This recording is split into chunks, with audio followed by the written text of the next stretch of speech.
ប្រញាប់ទៅណាបងមិនដេចបាននួនល្អងជិះម៉ូតូលឿនម្លឹងពេលមានឧបសគ្គប្រាំងចាប់មិននឹងធ្វើឲ្យបងដួលវឹងត្រឡប់ត្រលិនតែម្ដង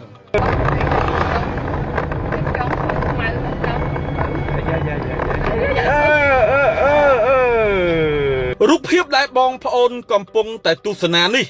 គឺជាសកម្មភាពបុរសម្នាក់បានជិះម៉ូតូបោះពួយយ៉ាងលឿនហើយក៏ព្យាយាមវ៉ារថយន្តធុនធំមួយគ្រឿងប៉ុន្តែមិនបានវ៉ាបានសម្រេចទេបែរជាគាត់ចាប់ប្រាំងរអិលដួលត្រឡប់ត្រលិនប្រកាច់ប្រកិនចូលព្រៃតែម្ដងដែលហេតុការណ៍នេះបានកើតឡើងនៅថ្ងៃទី6ខែមេសា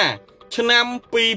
2025ហើយសកម្មភាពវីដេអូនេះត្រូវបានបងប្អូនប្រជាពលរដ្ឋដែលធ្វើដំណើរលើដងផ្លូវថតបានតាមរយៈកាមេរ៉ាសុវត្ថិភាពរបស់រថយន្ត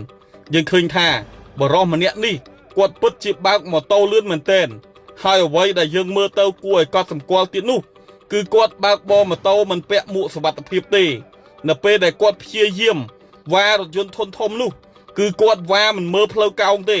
ហើយក៏មានព្រៃដុះឯផ្លូវនោះហើយក៏គាត់មិនបានវ៉ាផុតក៏ចាប់ប្រាំងទៅប្រាំងចាប់មិនជាប់ក៏រអិលធ្លាក់ព្រៃតែម្ដងដែលយើងមើលទៅហាក់បីដូចជាគ្រោះថ្នាក់មែនទែនមិនដឹងថាគាត់បើកបរក្នុងស្ថានភាពស្រវឹង